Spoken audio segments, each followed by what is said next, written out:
I'm so excited to be here at Ugly Mug virtually. I really want to use my time efficiently, so I'm going to get right fucking to it. I am virtually trying to tour my book that I just self published last fall. It is called Fuck Your Darlings. I'm going to drop a link to buy that in the chat. If you buy my book tonight before midnight Pacific Standard Time, I will also include one of these 3 prints. I usually sell these for $10. This one is a bird and a cactus, and it says Love Hurts.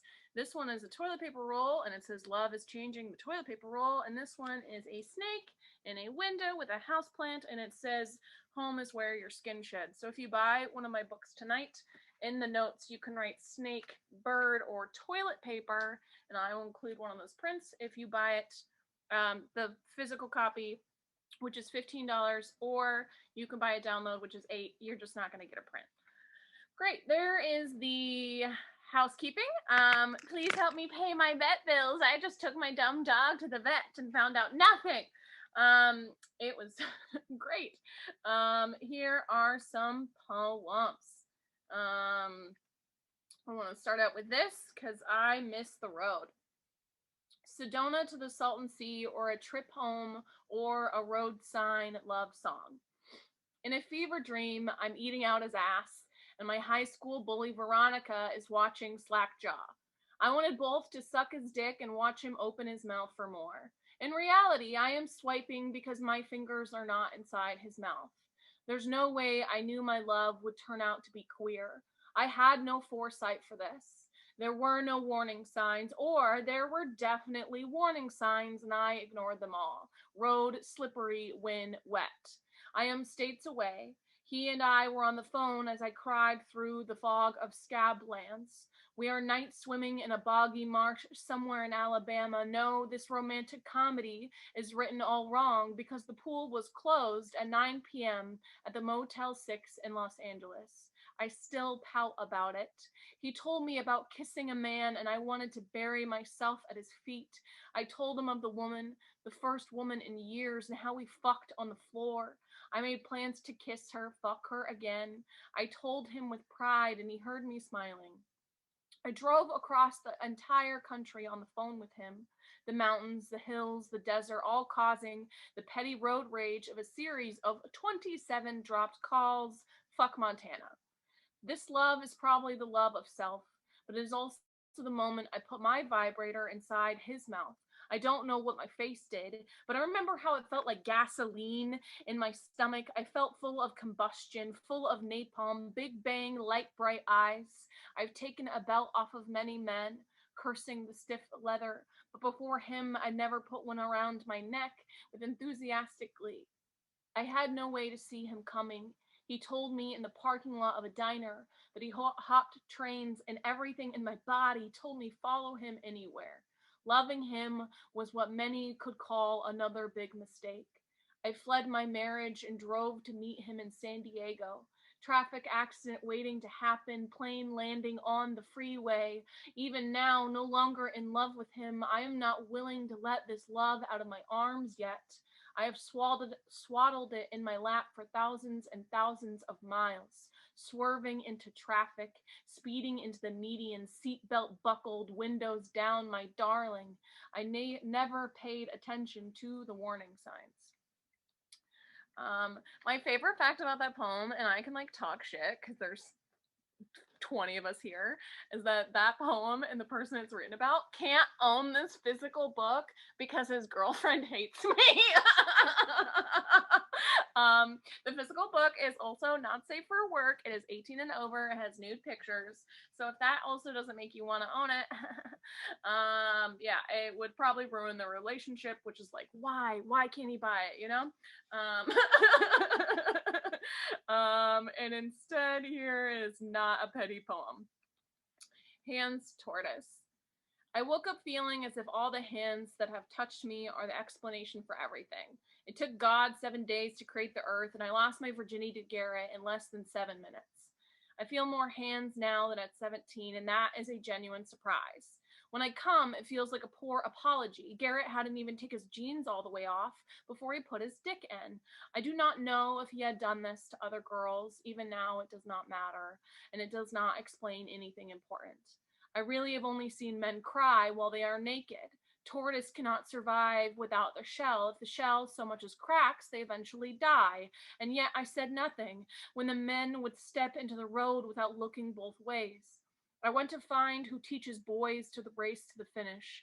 The hair. Nice boys don't finish last, but they do bring condoms. Nice boys cut their fingernails. Sometimes a sweet boy with a long neck might kiss your forehead. I don't know why I feel owed anything, but I wonder if I'd have a lake house or a new car by now if Garrett had paid me after or before I could come so fast with a fistful of cash. Does this make me greedy, or can we say it is honest? I leave my hometown because I'm running away from a divorce.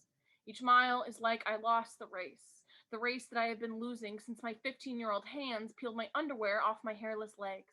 Years later, I want an explanation from Garrett, Evan, Blake, Ryan, the nameless two at that house party in October 2008, Connor and Taylor and Tanner and Jason and James and Jake and Nick and the other Jake and Dylan and Mark, and once in therapy. I was asked to write down all my partners, a timeline. I could not remember the order of all their names. Some days they blend together, cracked shell. I grew up so fast for a blonde girl with a gold to graduate valedictorian. If I had my high school diploma folded in my wallet, if it wasn't so proudly displayed on the mantle at my mother's, I'd ask my next lover to use it as a gag. I might beg them to explain the story of the hair as they grunt my body into an explanation for life. My diploma turns into an apple core. The only class I hated was biology. I still cannot be honest with myself about how nice boys do not always bring condoms. How I finish first now. I make a mess of the sheets. There will be a lover who uses a wad of cash to spank me. There will be a reason to fuck me that doesn't need an explanation. There might come a day a nice man takes his pants completely off his body before he asks me for a condom. I want to see the finish line with both of her eyes wide open, without a single word spoken, and the only noise is the squeak of my orgasm, the one I earned by grinding my clit into knuckles, swift as it is sweet. And then, actually, I want to read, I'm going to go back to the book, but I want to read a new poem that is for staying at home and everyone at home, and also the orgasms that we did not have last year. Le Petit Mort. The worst part of this grief, this self-stifling of joy, is that I can count my orgasms this year on one hand, not 2021, to be clear. When I come home, I try to finger myself. In the bathtub, I slide under the running faucet. Stuck in construction traffic, I idly tap my clit. Once listening to a podcast about moths.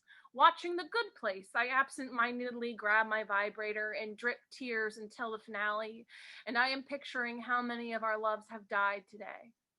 The last year has not been unpredictable, it is simply reliably worse. A 300-day hangover.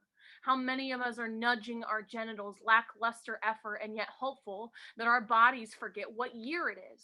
I live alone, but there is always company in grief.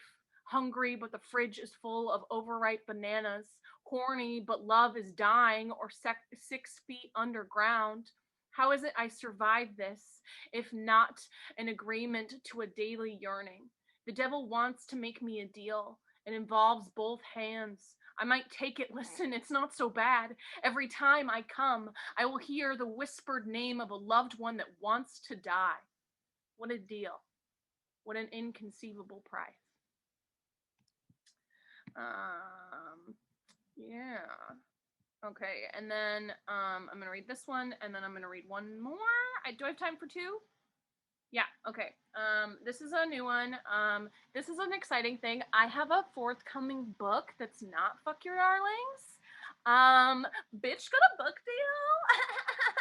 I can't announce anything beyond that, but it's gonna happen in 2021. And so the two poems that I'm reading now are from that collection. This is a turn emotionally. Sorry. 13 days of death rites. For years, my death came to me in dreams.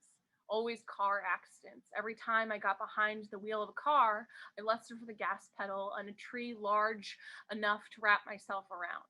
I am no longer on Upriver Drive. I never drowned in the dam. The apartment bathtub never got more than it deserved. I no longer do coke I no longer do coke in the alley behind the observatory, but yes, there is enough of my piss in the soil of the St. Aloysius flower beds. You can still find me. A yelling daffodil in spring.